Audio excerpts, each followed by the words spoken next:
Irmãos, eu vou ler Romanos capítulo 11, a partir do versículo 1 a 6. É um texto curto.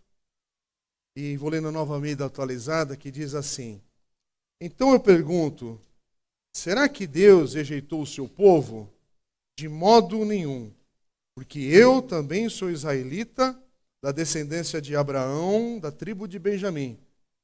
Deus não rejeitou o seu povo, a quem de antemão conheceu.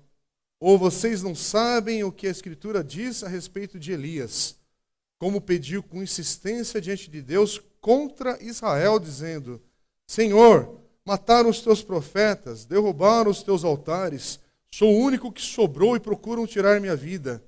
Mas qual foi a resposta divina? Foi esta: reservei para mim 7.000 homens que não dobraram os joelhos diante de Baal. Assim, também nos dias de hoje, sobrevive um remanescente, segundo a eleição da graça. E se é pela graça, já não é pelas obras, do contrário, a graça já não é graça. Irmãos, se quisermos conhecer a Deus de maneira profunda, pessoalmente, a gente precisa entender a maneira como Deus tem se revelado. E não é a nossa maneira, com as nossas escolhas, é como Deus tem se revelado, e Ele tem se revelado pela Sua palavra, pelas Escrituras. Assim nós cremos, assim diz as Escrituras, ou dizem esses textos sagrados, assim a gente crê, inspirado pelo Espírito Santo de Deus. E essa é a maneira que Deus se revela a nós. Ele nos deu aquilo que chamamos hoje de Bíblia, e assim podemos conhecer a Deus, indo à Sua palavra e nos aproximando cada vez mais daquilo que é inspirado pelo Senhor. Então, quando nós vamos à Bíblia, a palavra de Deus, para conhecer a Deus, a gente tem que entender nesses primeiros passos que estamos nos aproximando daquilo que o Senhor revelou de si mesmo.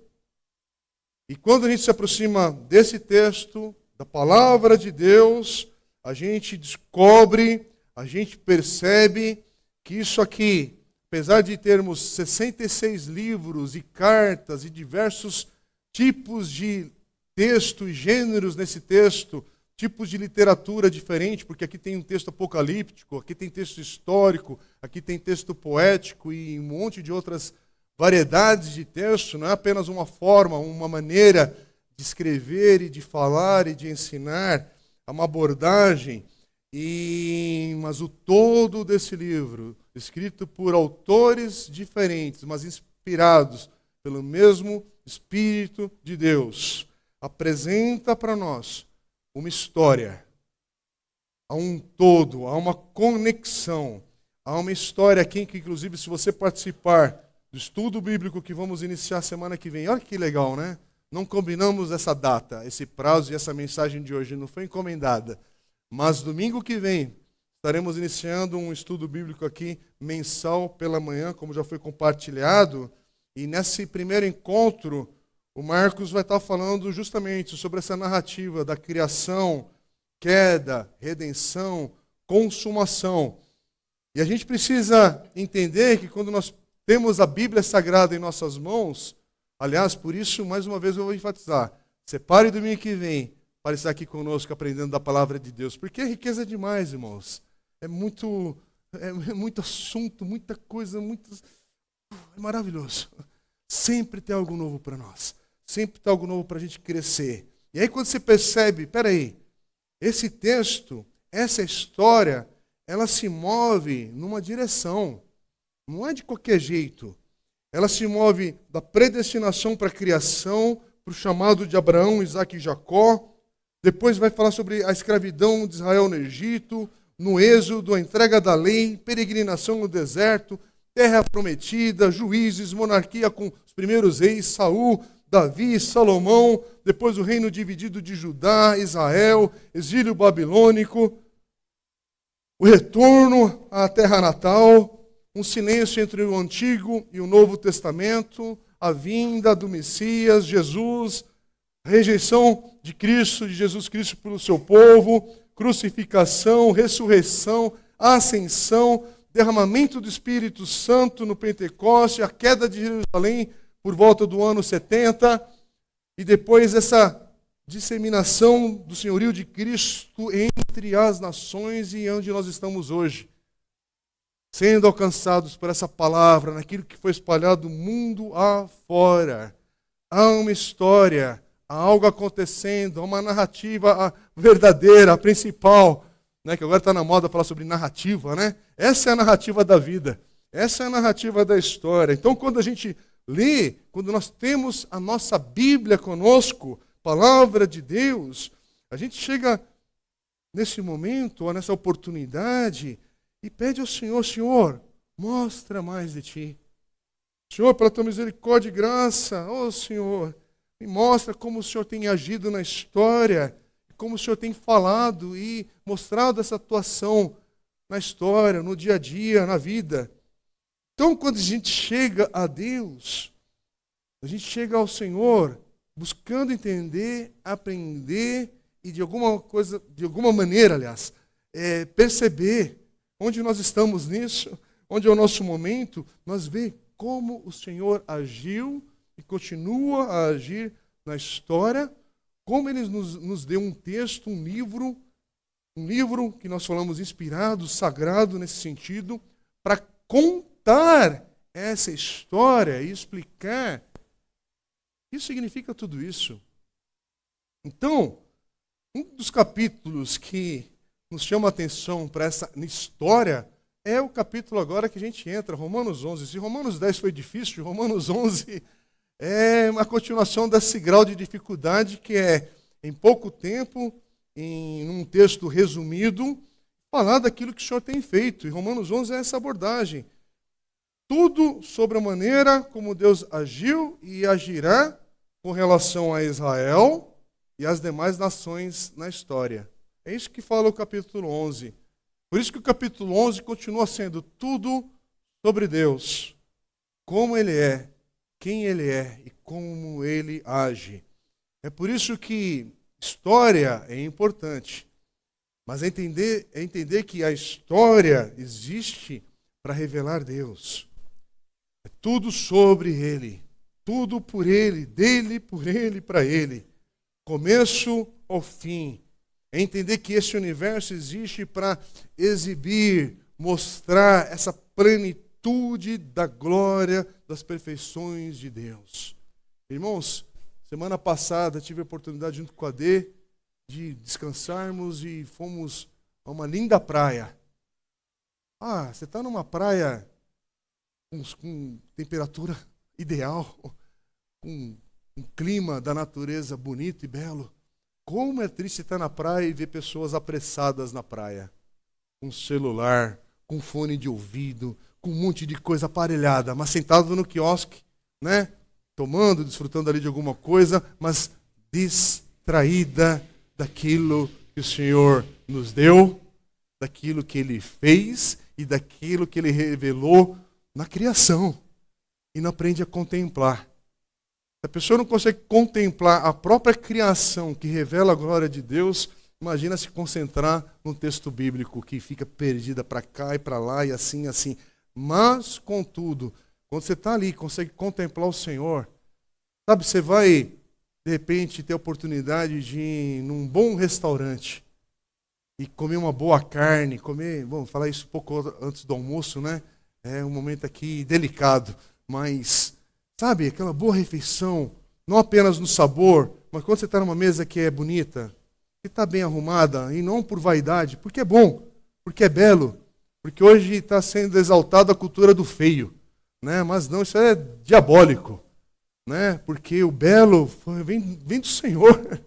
Aquilo que é bonito, a maneira como você se prepara para cultuar a Deus um domingo pela manhã, a maneira como você tenta desfrutar esse dia, a maneira como você vai desfrutar uma refeição desse domingo abençoado que o Senhor nos deu, ou em família, ou num restaurante, mas aí a gente naquela cultura. Aí é rápido, porque eu tenho que chegar em casa. Aí é rápido, porque vai acontecendo. E perde o momento de desfrutar um sabor bendito do Senhor no meio da culinária. De olhar para uma mesa bem montada, em vez de chegar lá e só destruir tudo que está à tua frente, agradecer a Deus, celebrar a vida, né? Pegar uma taça, não vou nem falar do que, mas celebrar a vida. Curtir esse momento bendito do tempo que é agora. E que agora o Senhor nos deu esse momento aqui, ó, já, para você estar atento, ouvindo e não distraído. Mas aí não. Tenho que estar aqui. Eu tenho que estar com o olhar. E aí o papai e a mamãe pegam uma criança de 2, 3 aninhos e tuxa um celular na mão ainda. Para distrair na refeição, porque ele precisa estar distraído, ele não consegue se concentrar. Mentira. É só uma criança que vai bagunçar em algum momento, mas é roubar e ensinar a distração na vida. E eu estou pegando esse gancho porque a gente precisa estar com a nossa atenção aqui, porque para prestar atenção no que Deus tem feito na história, tem que prestar atenção. Tem que ter tempo. Tem que ter a vida uma disciplina santa de reorganizar as coisas. Para você crescer na palavra de Deus, é tempo. É um esforço, não é pelas obras, mas quem disse que não há esforço na vida? Reorganização, foco, busca. Há um texto sendo compartilhado. Oi, está escutando? Então, vai atrás de um texto maior. Ah, mas eu não gosto de ler, então vai ler uma outra coisa para começar a pegar um hábito. Porque são músculos de leitura que você vai desenvolver. Você não vai ler um livro de 500 páginas de primeira sentada, mas você começa com pequenos, pedacinhos ali. Por que você acha que a gente coloca um devocionário na sua mão, na mão da nossa igreja? Para estimular, para você ser incentivado a degustar esse pouquinho. Mas tem que degustar da maneira correta. É que nem uma pessoa não vai montar ou colocar um carrinho de pastel ou de pipoca na frente do melhor rodízio da cidade. Você já percebeu que você não vê essa cena? Há uma sacada nisso. Você nunca foi. Se você for num rodízio e tiver na fila do pipoqueiro na porta desse rodízio, é bom sinal que não é para entrar nesse rodízio. É o contrário a leitura. Então, você precisa entender alguns momentos do ambiente, do local, da oportunidade que você tem, onde você está degustando aquilo que Deus está te dando na vida. Então, irmãos, na criação o Senhor tem revelado muita coisa. E na sua palavra, uau! Essa é a maneira que o Senhor tem se revelado. Ele não vai se revelar, por favor, com toda a limitação, entre aspas, e como um exemplo. Mas aquela tua oração no quarto, Senhor, se revela a mim. Me mostra tal coisa. Então, mas o básico você está fazendo, porque você está querendo uma revelação sobrenatural de Deus, mas rir da palavra, orar, desfrutar de um ambiente onde você congrega e caminha com o povo de Deus, que você faz parte, e se não faz parte, que Deus assim te acrescente no nosso meio, para você fazer parte daquilo que é o povo de Deus nessa terra. Senhor, vai nos ensinando, vai nos conduzindo. Mas olha o que a palavra de Deus diz em Salmo 19, versículo 1. Os céus proclamam a glória de Deus. Firmamento anuncia as obras das suas mãos. Criação, mas está revelado na palavra. Criação, mas temos o texto bíblico para a gente entender o que a criação está falando. Então não é só criação, é criação, a palavra de Deus. Jeremias 13:1 diz que o povo de Israel existe para a glória de Deus. Assim, eu fiz apegar-se a mim toda a casa de Israel e toda a casa de Judá, diz o Senhor, para que me fossem por povo, nome, louvor e glória. Uau, Deus está agindo na história. João 12, versículos 27 e 28, diz que Jesus Cristo veio ao mundo para morrer e tornar conhecida a glória de Deus. E na véspera da sua morte, ele vai dizer assim: agora a minha alma está angustiada. E o que direi? Pai, salva-me desta hora? Não, pois foi precisamente com este propósito que eu vim para esta hora. Pai, glorifica o teu nome. Propósito no momento da história que já aconteceu, já foi consumado. Oh, glória a Deus por isso. Efésios 3:21 vai dizer que agora a existência e o avanço da igreja ao longo de todos esses séculos são para a exibição da glória do Pai. Olha o que diz o texto: a Ele seja a glória na igreja e em Cristo Jesus por todas as gerações, para todo o sempre. Amém. Irmãos, toda a história, incluindo o que está acontecendo ao nosso redor agora. Eu peguei essa expressão aqui do pastor John Piper na sua mensagem nesse texto, e aí ele diz assim: toda a história, incluindo o que está acontecendo ao nosso redor, é uma tela sendo pintada por um artista infinitamente glorioso e muito misterioso. E o ponto da pintura é a revelação da sua glória, incluindo toda a dor, todo o horror e toda a injustiça como pano de fundo para a ira santa de Deus, justiça incontestável e graça soberana. Que descrição bonita! Ah, como é que é Deus? Esse é o ponto aqui que nós estamos para falar sobre a história, sobre os desdobramentos, como Deus se revela e como é a obra de Deus na história. É aqui que a gente vê, olha, esse trabalho em andamento, que Paulo vai dizer isso em 1 Coríntios capítulo 13, versículo 12. Ele fala que esse é um trabalho em andamento, olha, porque agora vemos como no espelho, de forma obscura, depois veremos face a face. Agora, meu conhecimento é incompleto, depois conhecerei, como também sou conhecido. Mas uma coisa que Paulo vai dizer também, e em todo o Novo Testamento, e a Bíblia, a palavra de Deus como um todo, vai apontar, é que os eventos decisivos para nós entendermos Deus na história já aconteceram. O que está por acontecer na história é um desdobramento de algo maior que já aconteceu. Porque Jesus Cristo é o centro da história. Não é interessante essa verdade bíblica e a gente tentar entender algo que nós somos limitados a entender? Porque a gente fala de coisa que a gente não consegue quantificar. Mas quando a gente pensa em eternidade passada, eternidade futura, meu Senhor, eu não sei colocar isso numa dimensão porque eu sou finito e criado a partir de um ponto. Mas Jesus é o centro dessa história. Entre eternidade passada e eternidade futura. Entre aquilo que não havia, esse tempo que nós falamos agora. E Ele é o centro. Tudo está nele. Nele. Ele é o personagem mais importante, a revelação mais clara de Deus. E a Bíblia, sua palavra, é o registro e a interpretação desses eventos decisivos da história, com Jesus no centro. E esse registro é que nos orienta como a gente interpreta cada outra pincelada nessa tela que a gente acabou de falar, que a gente olha nos nossos dias.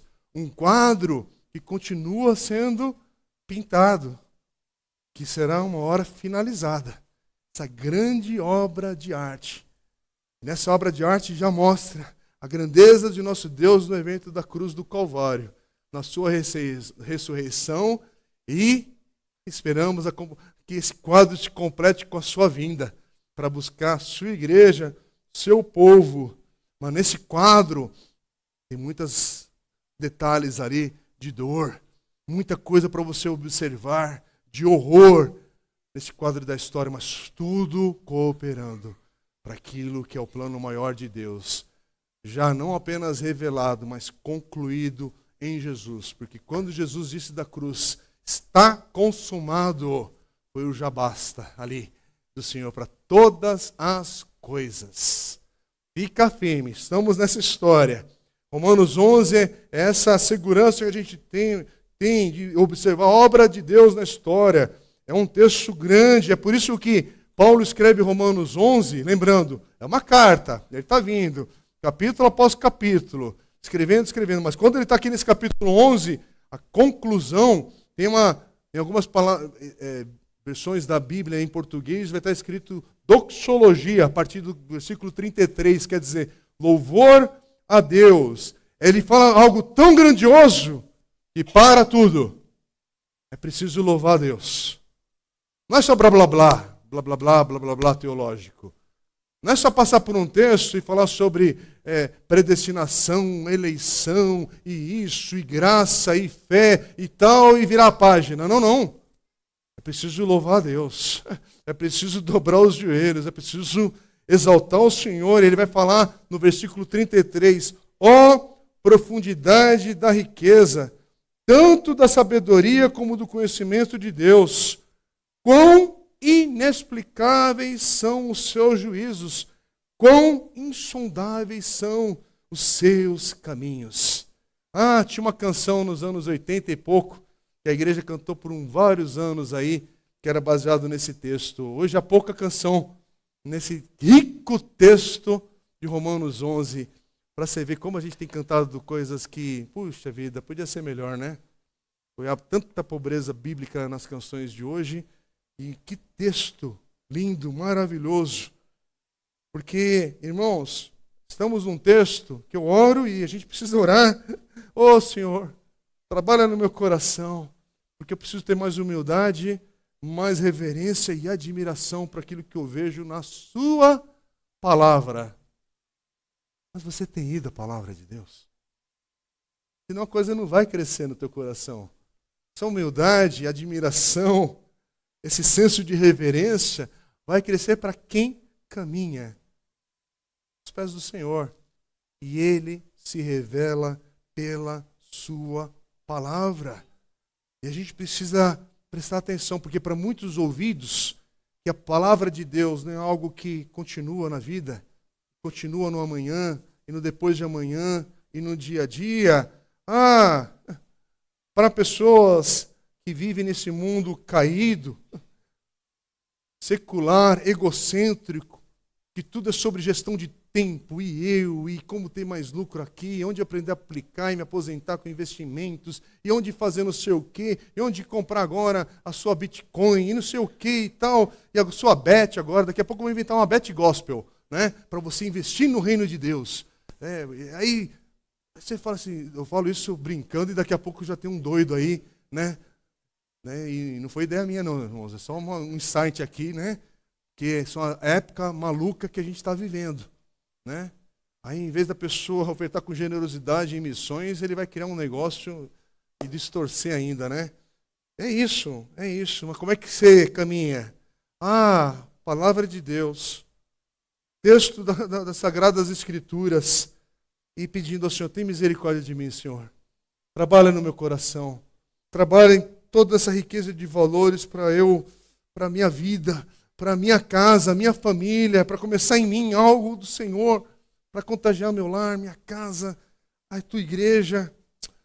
Olha que interessante, Paulo está aqui nesse texto, e antes dele concluir o capítulo 11 com essa doxologia, com esse louvor a Deus, e nós vamos focar só nesse trecho daqui a alguns domingos, só para você ter uma ideia de para onde Paulo está indo aqui nesse texto. A gente estamos em Romanos 11, versículos de 1 a 6. Mas a gente vai ver o governo de Deus na história de uma maneira clara nos versículos 30 a 32, que mais adiante a gente vai voltar neles. Ou a gente vai prosseguir para eles. Olha o que ele resume aqui. O caminho de Deus com os gentios e os judeus na história, nesses 3 versículos. Porque assim como no passado vocês, falando dos gentios, foram desobedientes a Deus, mas agora alcançaram misericórdia à vista da desobediência deles, falando de Israel, assim também esses agora foram desobedientes para que também eles alcancem misericórdia, à vista de que foi concedida a vocês. Porque Deus encerrou todos na desobediência a fim de mostrar a sua misericórdia a todos. Irmãos, aqui a gente vê pelo menos 4 passos da história, tentando resumir bem. Primeiro, os gentios foram desobedientes a Deus.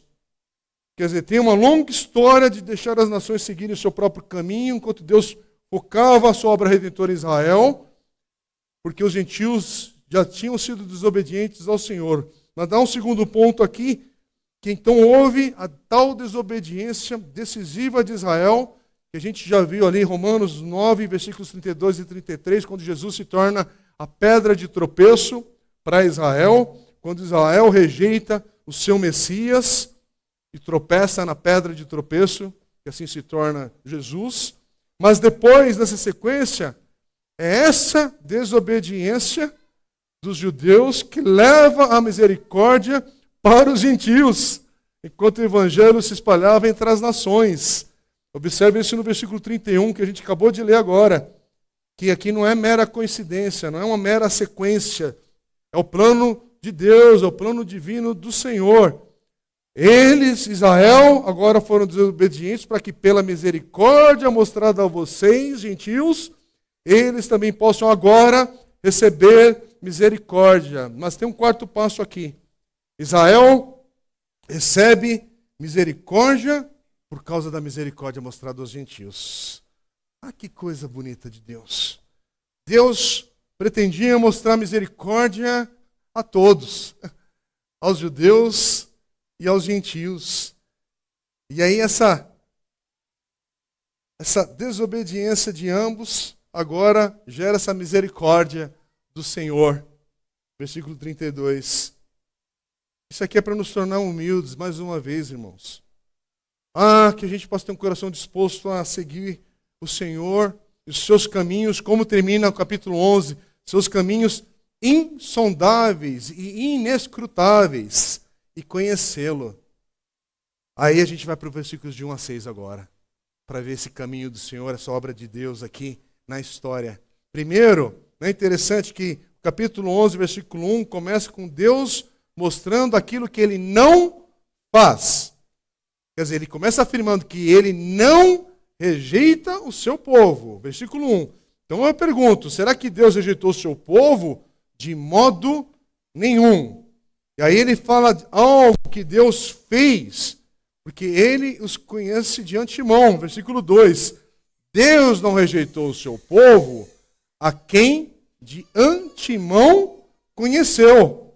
Então, Paulo fala de algo que Deus fez e faz, quer dizer, ele guardou para si um remanescente de pessoas fiéis, desde os tempos de Elias e agora nos dias de Paulo, que é o momento que ele escreve essa carta. E versículo 4 ele afirma isso. Deus falando, reservei para mim 7.000 homens que não dobraram os joelhos diante de Baal. E o versículo 5. Assim também, nos dias de hoje, nos dias de Paulo, mas nos envolve aqui, sobrevive um remanescente. E aí nos versículos 5 e 6 ele conclui dizendo que ele os escolheu pela graça. E é graça. A eleição na graça. Mas ele afirma, Deus não rejeitou o seu povo. O argumento para falar que Deus não rejeitou o seu povo está no versículo 1, porque o próprio Paulo é judeu. Ele fala, então eu pergunto, será que Deus rejeitou o seu povo? De modo nenhum, porque eu também sou israelita, da descendência de Abraão, da tribo de Benjamim. Então, o povo com o qual Paulo está preocupado no versículo 1, não é um indivíduo, porque ele sabe que ele é salvo. Ele está falando do povo como nação, o todo de Israel, e falando do Israel étnico aqui. Não é sobre a igreja de judeus e gentios. Mas é interessante que Deus não rejeitou o Israel étnico, porque ele fala, eu sou meio... Aí ele se coloca nessa situação, porque eu, Paulo, sou israelita, da tribo de Benjamim. Ele fala que ele é deles ali. Agora, o texto não fala, e na palavra de Deus, por toda ela, o texto não significa que todos os judeus que viveram serão salvos, porque olha o que Jesus diz em Mateus capítulo 8, versículo 11. Digo a vocês que muitos, falando dos gentios, virão do Oriente e do Ocidente e tomarão lugar à mesa com Abraão, Isaque e Jacó no reino dos céus. Mas os filhos do reino, falando dos israelitas, serão lançados para fora, nas trevas. Ali haverá choro e ranger de dentes. Jesus diz depois, em outro texto aos fariseus, em Mateus capítulo 23, versículo 33, serpentes, raça de víboras, como esperam escapar da condenação do inferno. Inferno dito da boca de Jesus. Não como criação de homens, da igreja e tal. Não, é Jesus falando. Aquele Jesus que prega, aquele que Deus o enviou, porque ele amou o mundo de tal maneira, mas está falando aqui que há um inferno aí. Aí é outra mensagem, né, para falar um dia nesse tema. Mas não é só amor e selfie com Jesus e bonitinho. Não. Há muita coisa nessa história. Não é só uma coisa ou a outra. É ver o que Deus está se revelando na história. E é interessante aqui porque nenhum indivíduo, seja judeu ou gentil, é salvo por causa da sua origem étnica. De maneira alguma. O problema que o versículo 1 está levantando não é que não há remanescente, até porque os capítulos 9 e 10 já ficou claro que havia um remanescente de judeus que foram salvos. Capítulo 9, no versículo 24, no versículo 27, vai terminar falando ali sobre um remanescente será salvo. Então não é sobre isso o problema aqui do texto. O problema nesses capítulos é que parece que o Israel, essa nação como um todo, que está vivo em cada momento de cada geração, na nossa inclusive, e quando você escuta falar sobre Israel, e ore por Israel, e olha os bombardeios e guerra, e tudo que está acontecendo nesse exato momento em Israel, que você escuta, e que quem é nascido antes dos anos 50 vai lembrar que aconteceu já um milagre na história, que essa nação, em um dia, ela foi organizada novamente ali como um povo, naquela situação geográfica de hoje, coisas que a gente, 2025, a gente absorve tudo já, beleza, está tudo no seu lugar e fala muita besteira a respeito, mas aí a gente vai para essa história, para ver, peraí, olha, é grande demais, irmãos, a história e tudo que Deus está se movendo e fazendo e falando, mas, contudo, esse Israel tomado como um todo, não só agora, mas por todas as gerações, parece que tem um todo desse tal Israel que perece separado de Jesus,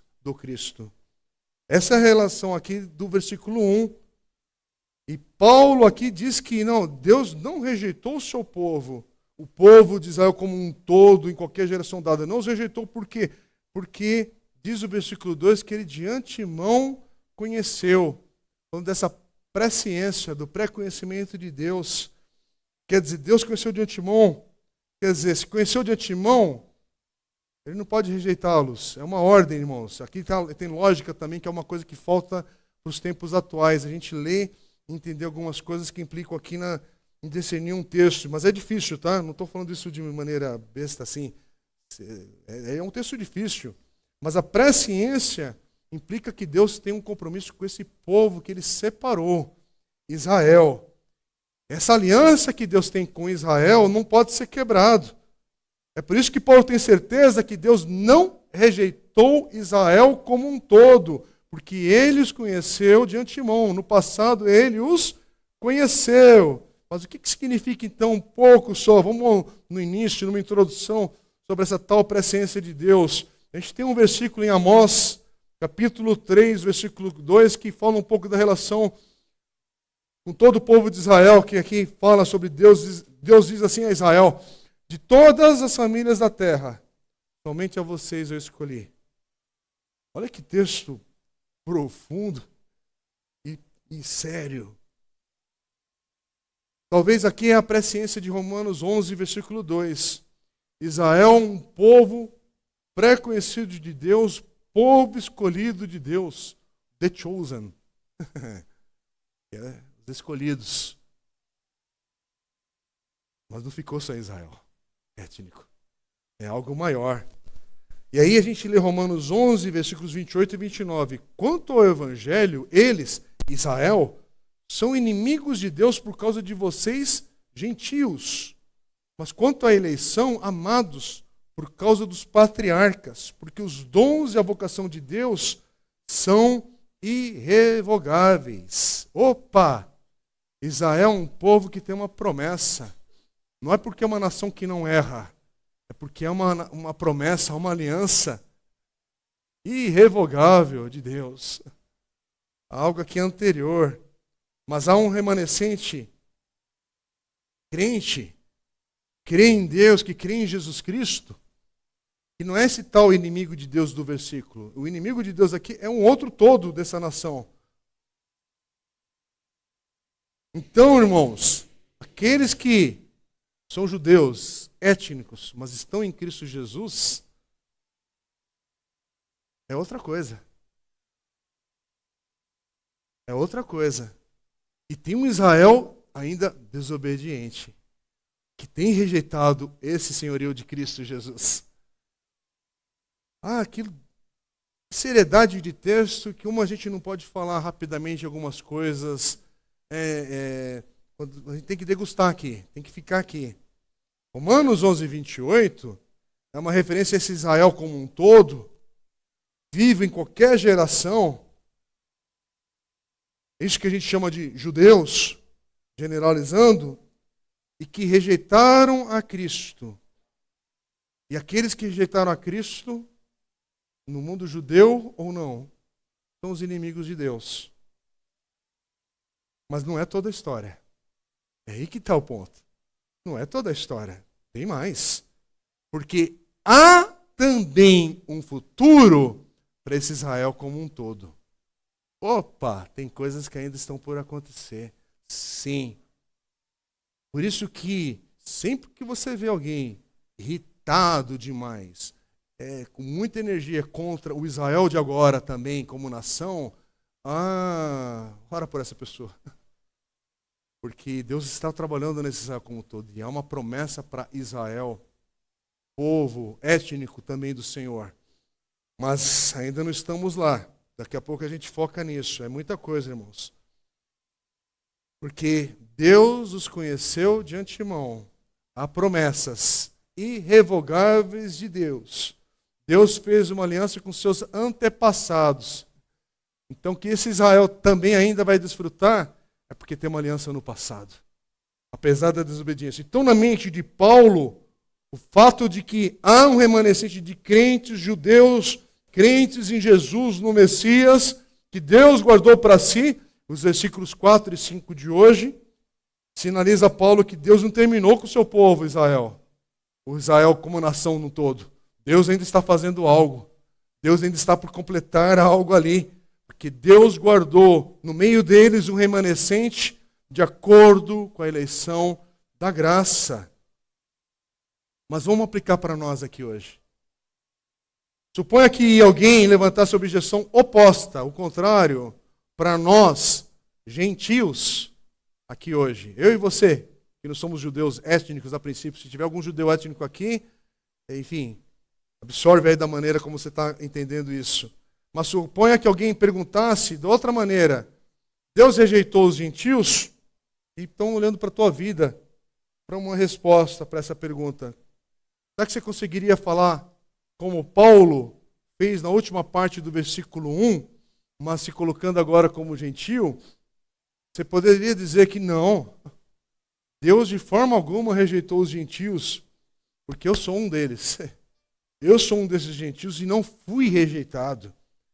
Eu, apesar de gentio, que não fazer parte dessa primeira aliança ali, ou enfim, de maneira só simplificando aqui para a gente poder entender essa conversa, peraí, eu fui aceito, e não é por causa dos meus antepassados judeus, porque eu não tenho, por causa de Cristo, que me amou, se entregou por mim. Se eu tenho hoje meus pecados perdoados, não é por causa da minha etnia, porque eu não faria parte, porque o povo escolhido começou com os judeus, nessa história, nessa narrativa, mas agora, por causa de Cristo Jesus, os meus pecados foram perdoados. A justiça que eu necessitava agora foi provida para mim, porque eu não sou justo por mim mesmo, mas em Cristo agora eu sou justificado pela fé. Quer dizer, eu hoje, gentio, afirmo que eu nasci de novo e faço parte, pertenço à família de Deus. Não é por causa de nascimento natural, não é porque eu nasci na família correta, não é porque eu tenho conexão na minha ascendência, ascendência que fala, né? É disso, aquilo, outro, e aí descobri que lá atrás eu tenho um tataravô que casou com uma judia e deu tudo certo lá na frente, lá atrás para frente. Meu Deus do céu, não é isso. Que loucura é essa? Você pode fazer a sua genealogia por outras coisas, mas não é para achar salvação por meio dela, não. Eu nasci de novo, não por uma questão ética e natural, mas por causa que o Espírito Santo de Deus agora habita em mim, habita no meu coração e despertou a fé que foi derramada no meu coração, porque eu estava morto, mas o Senhor, na sua misericórdia, derramou fé. A fé é um dom de Deus na minha vida. E agora eu não sou mais inimigo de Deus, mas o Senhor me chama de amigo. Eu posso cantar, inclusive, que sou amigo de Deus. Eu não sou mais um endurecido, um bruto, um resistente à palavra, à voz do Senhor. Mas hoje eu dependo dessa palavra. Eu preciso ir a ela, a palavra revelada, porque é na palavra que eu conheço a Deus. E é assim que eu sou quebrantado, assim que o Senhor me molda.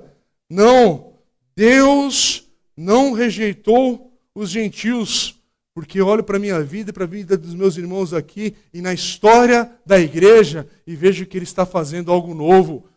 Porque em Cristo eu não sou rejeitado. Cristo hoje é o meu acesso à família, ao povo de Deus, a esse Deus. Irmãos, eu oro para que todo mundo aqui possa falar isso, que eu pertenço a essa família. Que esse é o meu Deus, o Deus da minha salvação. Porque eu sei que o Cristo que veio, morreu por Israel, mas morreu também por mim. E eu, gentil, faço parte agora dessa nova família de Deus, desse novo Israel de Deus. Porque Cristo não apenas morreu, Ele ressuscitou. E justamente Ele ressuscitou para que judeus e gentios agora estivessem debaixo do seu senhorio.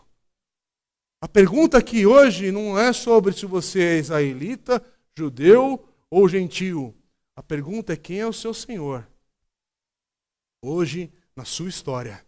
Vamos ficar em pé em nome de Jesus.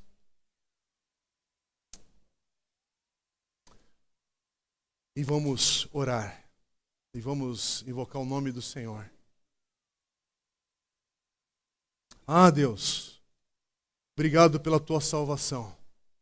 Ah, Senhor, obrigado, porque a palavra pregada hoje é para mim, para cada um que está aqui. E não importa se alguém chegou aqui com ascendência judaica ou somos todos gentios. O que importa é saber que estamos em Cristo Jesus. Se o teu Espírito habita em nós, se nascemos de novo, se nossos pecados foram perdoados por causa do sangue de Jesus. Essa é a pergunta que precisa de uma resposta hoje. Eu oro, Pai, que hoje haja salvação no nosso meio. Que hoje haja a experiência do novo nascimento. E que hoje haja esse fortalecimento na vida dos meus irmãos e irmãs, assim como para a minha vida também. Oh, Senhor, lembrar que essa história é grande demais, Deus, para minha compreensão limitada de poucos anos nessa narrativa. Mas assim o Senhor permitiu, o Senhor me deu vida, o Senhor me chamou à existência, o Senhor me chamou a um momento determinado dessa história e agora a fazer parte do teu povo, tudo por causa de Cristo Jesus. Senhor, numa geração e época que o centro é o homem e o centro é o eu, que tudo o que importa é a minha história, o meu Deus, obrigado por entender que Jesus é o centro da história. E Ele já veio, Ele morreu, Ele ressuscitou e Ele virá. Ah, Senhor, que possamos aguardar com uma santa expectativa por esse retorno verdadeiro que ainda acontecerá, Senhor, na história, na consumação de todas as coisas. Senhor, obrigado, Pai. E falar obrigado, Deus, vai contra a nossa lógica humana. Mas obrigado pelas dores do presente tempo, porque nossas dores, tanto na saúde, quanto nas emoções da nossa alma, as dores que todos nós enfrentamos, não tem ninguém aqui que escapa de alguma dimensão de dor, mas elas nos lembram que essa história é finita, ela chegará a um fim, e estamos no aguardo desse fim, Pai, quando não haverá mais dor, não haverá mais choro, e haverá o teu amor na plenitude da tua vontade derramada sobre todos nós. Um dia esse corpo será glorificado, Pai. Ainda não estamos lá, mas nos lembra hoje, Pai, que esse tempo é momentâneo. Então, Senhor, eu não sei qual é a dor do meu irmão, da minha irmã, se é de um problema na saúde, se é um problema na alma, se é um problema, Deus, que cada um aqui sabe falar a respeito.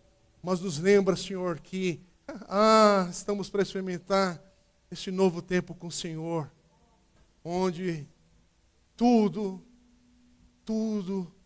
um dia servirá para a glória e honra do teu santo nome. Mas nos sustenta e guarda nessa jornada, Pai, enquanto esperamos. Nos sustenta e guarda, Pai, renova as forças do abatido, renova o ânimo daquele que está aflito. Senhor, conserta tantas situações que estão quebradas. Oh, Deus, traz vida onde há morte, onde estamos cegos, oh Pai, que o Senhor ilumine os nossos olhos, que haja salvação no nosso meio, que o Senhor continue nos sustentar e guardar, e oramos sempre para a glória do teu nome. Bendito seja o Senhor, Deus da nossa salvação. Assim oramos no nome de Jesus. Amém.